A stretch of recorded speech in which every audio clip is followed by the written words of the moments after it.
Howdy everybody, this is Omar, your Audio Amigo, here today with another Audio Amigo review for you guys. Today we're going to be looking at a brand spanking new IEM from FlipEars. This gorgeous looking thing is the FlipEars Legion, part of their new Arsenal collection released last week at CanJam, New York, I believe. Currently available for pre-order at a price of $850 US.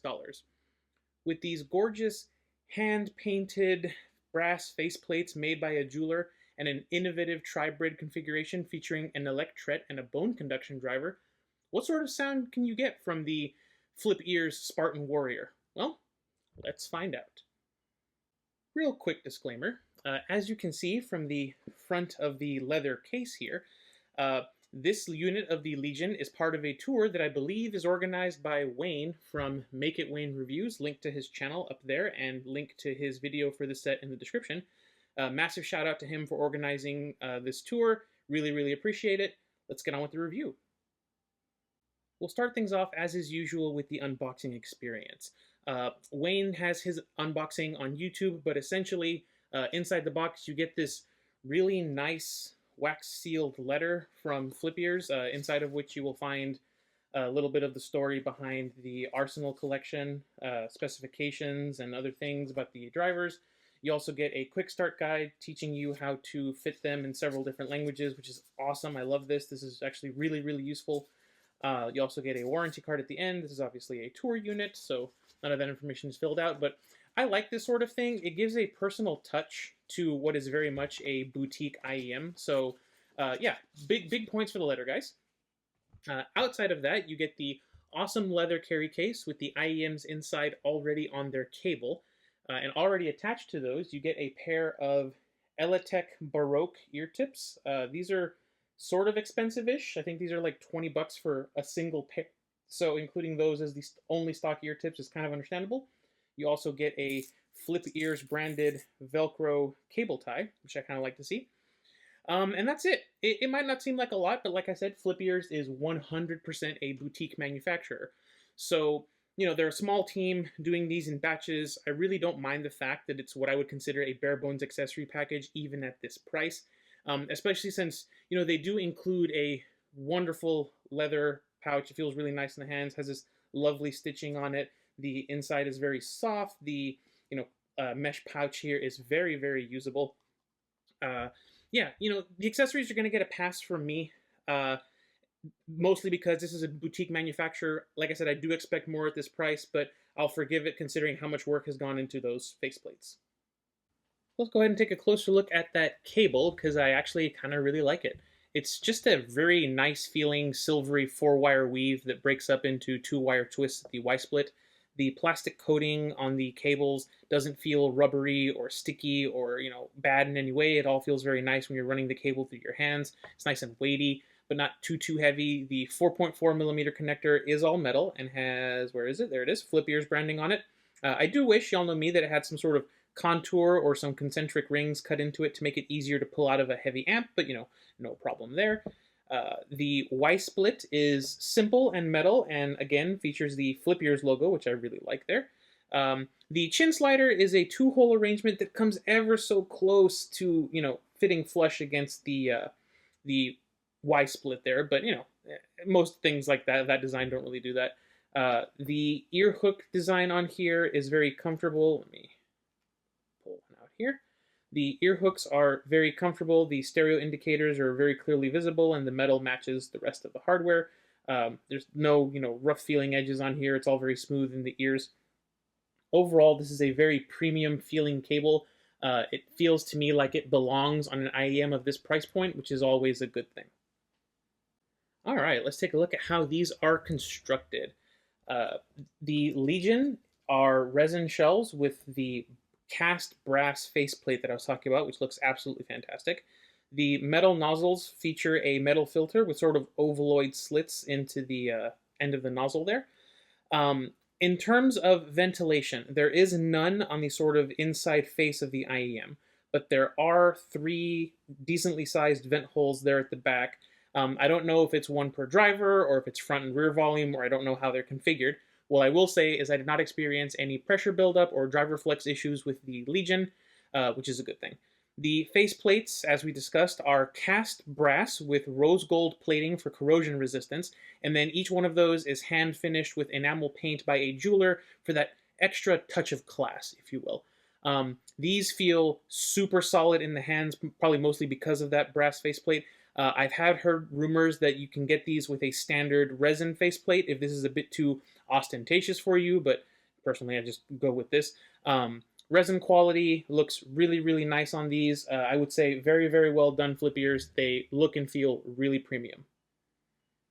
So let's see what's hiding behind the Kranos on those shells and see what's inside. The Legion is packing a tri-braid configuration. You've got a dynamic driver of undetermined size and composition, but it is custom designed for the Legion by FlipEars.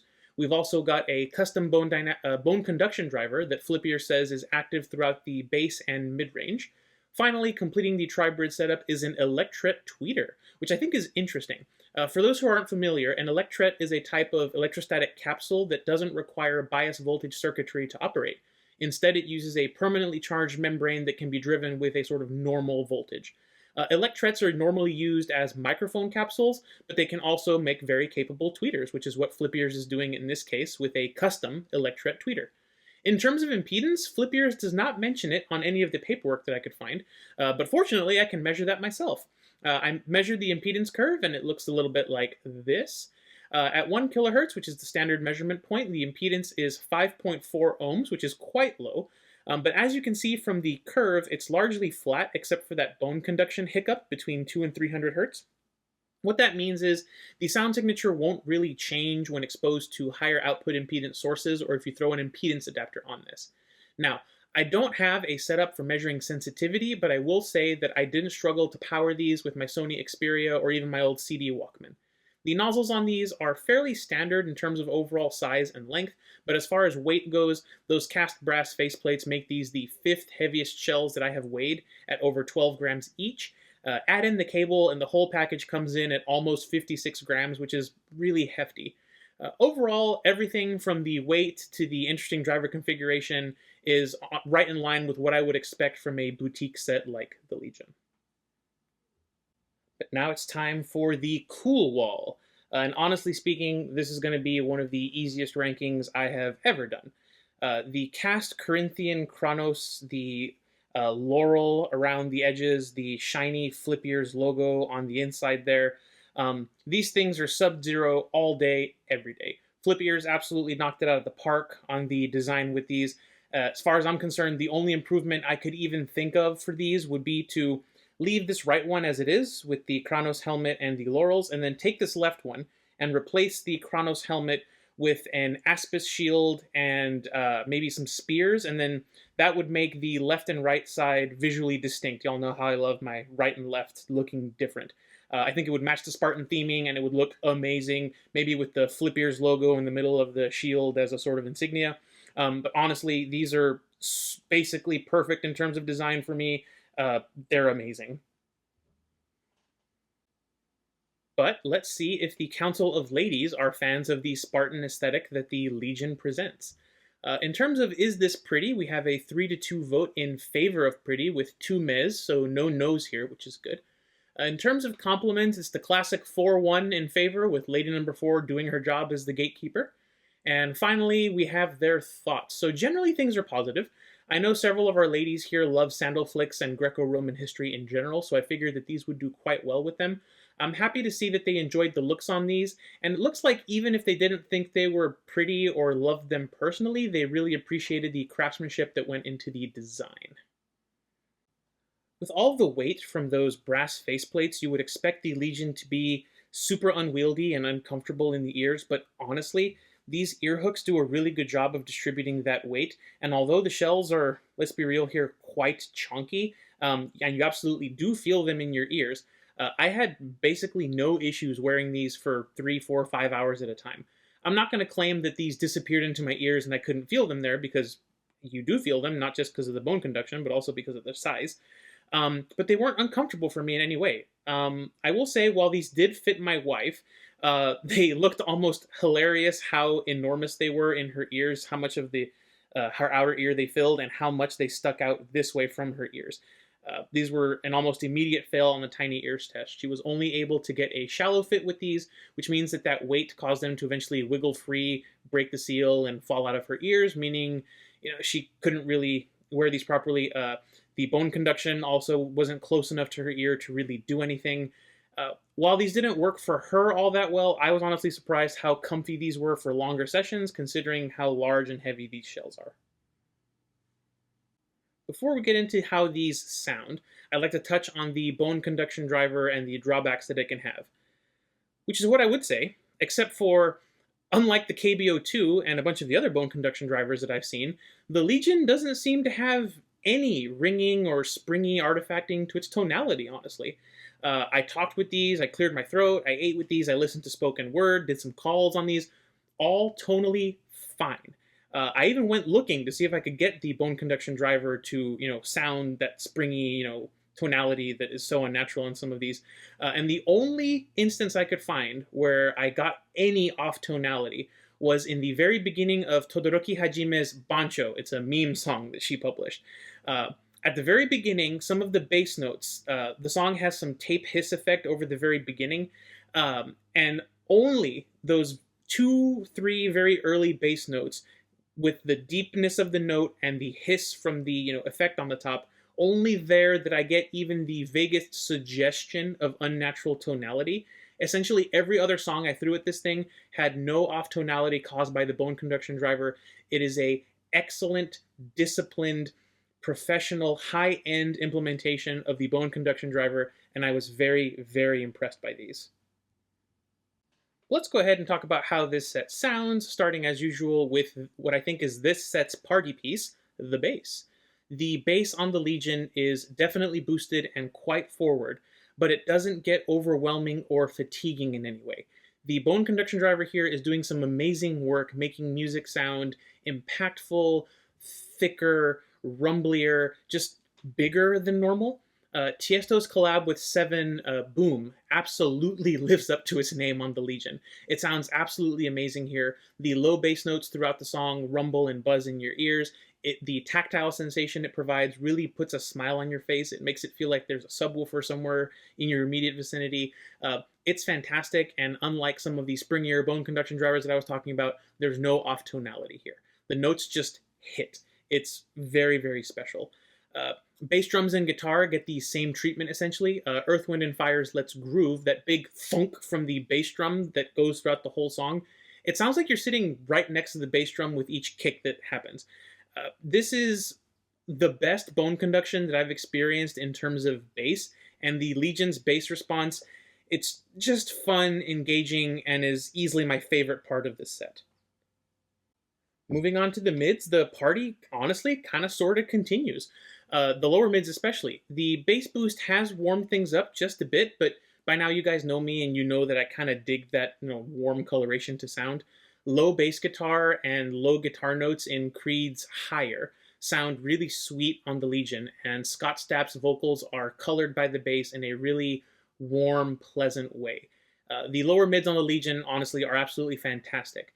As we move sort of into the very center of the frequency response, we find what to me is the weakest part of this set, but that makes sense as this is essentially a V-shaped tonality.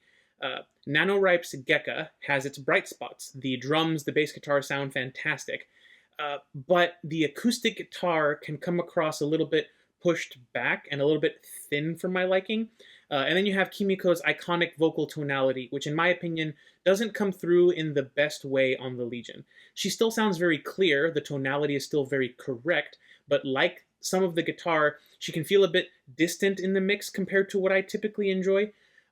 While the lower mids on the Legion here are absolutely stellar, there are some instruments on some tracks that can feel a little bit thin and pushed back, especially if you listen to jazz or more sort of acoustic-heavy folk-type instrumental songs. Female vocals are definitely not the focus of this set. Things do sound correct and tonally natural, but there's just a little less emphasis in the mid-range overall than I would strictly prefer. This isn't so much a criticism of the Legion as it is a criticism of essentially all V-shaped sets that have this sort of tonality, so I'm not going to knock it too much for that. Now we move to the other end of the V-shaped sound signature, the upper mids and treble, and I'm happy to report that much like the bass, the upper mids and treble here is extremely well executed. Female vocal harmonics are present and clear with excellent presence and sort of weight to them.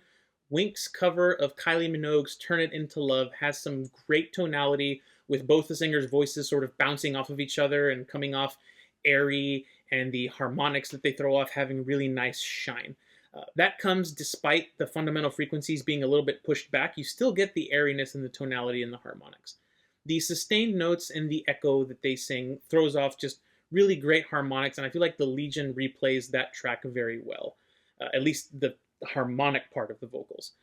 Instrument and percussion harmonics are very pleasant here, and there's enough airiness to sort of balance out that buzzy, amazing bass presentation and give a very contrasty sound, which is kind of engaging. The hi-hats and cymbals in Genesis's That's All sound nice and crisp with really nice decay and really great stick definition on the hits. This didn't come across as fatiguing to me at all. It's actually extremely well tuned, it's smooth but still detailed. I can see some people might want a bit more airiness, a bit more crispness to some of the treble, but honestly, I think the upper mids and treble are extremely well done here.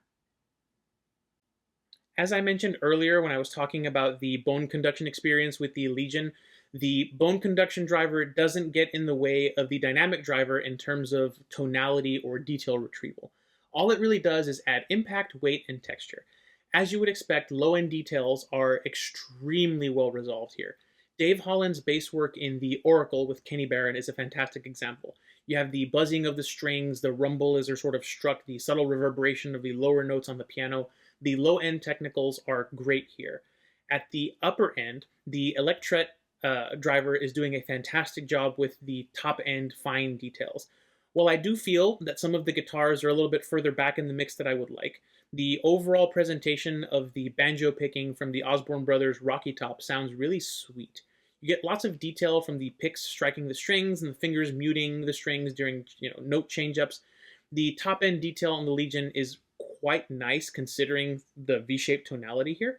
And in terms of overall technical performance, I haven't listened to very many other V-shaped sets with this tuning at this price point. So I can't really compare it to too much, but I will say that compared to other sets with that tuning that I have heard, this is easily the best executed in terms of overall detail and resolution. Another thing the bone conduction driver does well is widening the overall spatial feelings of this set. Simon and Garfunkel's version of Scarborough Fair sounds very wide and open here. The left and right ears sound very separate and different from each other up until the vocals come in and sort of join the two separate sounds together. The bone conduction works very well for me, my ears, and my brain in terms of increasing the overall stereo separation by just adding a bit of extra depth to the bass and lower mid-range notes. Again, bone conduction related things, your mileage will vary. Your ear shape, your brain, your whole thing is just going to be different for every person. So just take this with a grain of salt. This is how it worked for me. As far as perceived 3D soundstage goes, I felt like this set worked really well with very well mastered or live tracks. The live version of George Benson's Affirmation, recorded at the Ronnie Scott's in London, benefited a lot from that bone conduction driver.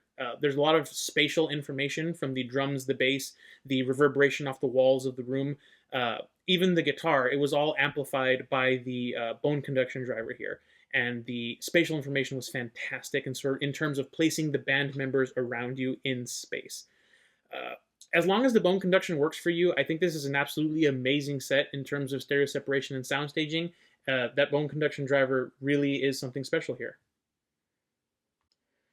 So, the FlipEars Legion. To me, it is 100% a V-shaped sound signature, at least to my ears. And that's going to come with all the pros and cons of the V-shaped sound signature. The bass is incredible. The treble is detailed and sparkly without being fatiguing. It's got lush lower mid-range and what I would call the typical V-shaped scoop or recession in the mid-range that to me makes some instruments and vocals sound distant and just further back. Personally speaking, I don't really enjoy this type of sound signature as much. I tend to prefer warmer, warmer neutral or even darker sounds with fuller mids. I really don't mind sacrificing treble, sparkle, and shine if it means my mids are a bit more forward, a bit fuller, and just generally thicker. If you recall from my review of the CCZ DC-02 Solo, I mentioned that I 100% understand why people really like that sort of old-fashioned sound signature, and honestly, that's what the Legion's tuning mostly reminds me of. It is the final, perfected, ultimate version of that 2018 V-shaped style tuning that made KZ IEMs like the ZSN Pro X, for example, super popular. The Legion takes all of the positives from that tuning, improves on them with texture, tactility, the bone conduction, overall detail, and then it manages to maintain the sparkle and shine of the treble, not have it be fatiguing or piercing. And yeah, the mids are still recessed, but they don't sound tonally awkward or compromised, in all honesty. They're just further back in the sound. All of the benefits, improvements on those benefits, and basically none or way, way less of the drawbacks. I would usually compare this set to stuff that sounds vaguely similar to it, but none of the bone conduction sets I have are tuned like this. The KBO2 and the Grit are warmer and less V-shaped than this. The Fan 3 is going for more of a neutral tone than anything else. In terms of matching the tonality, as I've mentioned, all I really have are budget sets. And to be completely honest, compared to those, the Legion is in an entirely different solar system compared to those. So all I can tell you is that if you love that fun, contrasty, V-shaped tonality and your library is packed with EDM, hip-hop, rap, rock, pop, if you're going to make full use of that bone conduction driver, it will mask the mid-range tonality well with that type of music, and this will be one hell of an endgame set if your library is full of that kind of music. Well, that's going to move us rather neatly to the Audio Amigo Arbitrary rating scale. I'm going to try and be pragmatic with this one. The only other set in this price range on the rating list is the Aful Cantor. Like with the Cantor, value doesn't really apply. This is going to be an endgame set for most people. Unlike the Cantor, however, this set doesn't have any comfort or usability concerns like the metal nozzle extension on the Cantor. The tuning here also doesn't rely on a specific fit in your ears like the deep fit on the Cantor. Sure, the bone conduction driver probably won't work its magic for everyone equally, especially if you can only manage a shallow fit. But even if you can only get a shallow mount, and the bone conduction doesn't really do anything for you, the drivers here are still nice and they're doing great work. Considering this is not only one of the best V-shaped IEMs I've ever heard, but also what I would say the single best bass-focused implementation of bone conduction that I've personally experienced, I'm going to be putting the FlipEars Legion in This Is Brilliant. I think that the team at FlipEars have got an absolute winner here. I was expecting to get a bunch of the same drawbacks that I've historically seen with bass-focused bone conduction drivers. Instead, I got something much more akin to the well-executed mid-centric bone conduction drivers like on the BQEYZ Wind and the Fan 3, only this does what those do in the mids and does it in the bass, which is just awesome. It turns the low frequencies into something really fun and special on this set. So, what specific person would I recommend the FlipEars Legion to?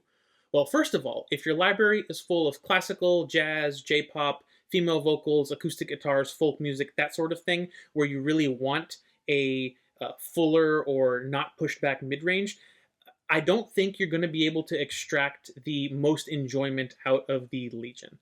This isn't for you if you're looking for a neutral sound signature or something analytical, or if you're the type of person that wants the absolute best technical performance and detail retrieval at a given price point. This is for you, however, if you want some of the most fun and engaging bass replay that I have ever heard. This is for you if you want to have an absolute party in your ears with EDM, rap, hip-hop, or even some rock and roll tracks. Anything bass heavy is going to sound absolutely amazing on these. This is for you if you want to support a boutique brand that's doing things differently and, in my opinion, doing things properly, especially compared to some other maybe boutique-style brands. If you live and breathe the V-shaped sound signature and you love it and you want a truly endgame experience with that sound signature, then the FlipEars Legion is 100% for you. Well, that's going to do it for the FlipEars Legion review. Sorry about my Ben-Hur box set. That record stand works great for like double, triple disc sets, but for box sets like that, I have to have it at an angle for it to not fall off. Once again, I'd like to really shout out Wayne from MakeItWain for letting me be a part of this review tour. Check out his review for this set down in the description. He's got a great take on it. One last thing I will say about the Legion is that while it might not be my preferred sound signature, for these last few days that I've had with it, I've basically been exclusively playing songs that I know it will do an amazing job with. All EDM, hip-hop, really bass-heavy soundtrack stuff. I'm kind of sad that it's leaving. It's a very, very fun set. It's not an everyday all-rounder set, but music is all about emotions, and the Legion is so much fun that I feel very safe in saying when it's gone, I'm gonna miss it. But that's gonna do it for me today. I hope you all enjoyed the review. Hope you enjoyed, since there were no boxes to look at, I tried to have a little something on display. So yeah, that's gonna do it for this one. Hope you all liked it. Thank you all so much for watching. This has been Omar with Audio Amigo Reviews, and I'll catch y'all next time.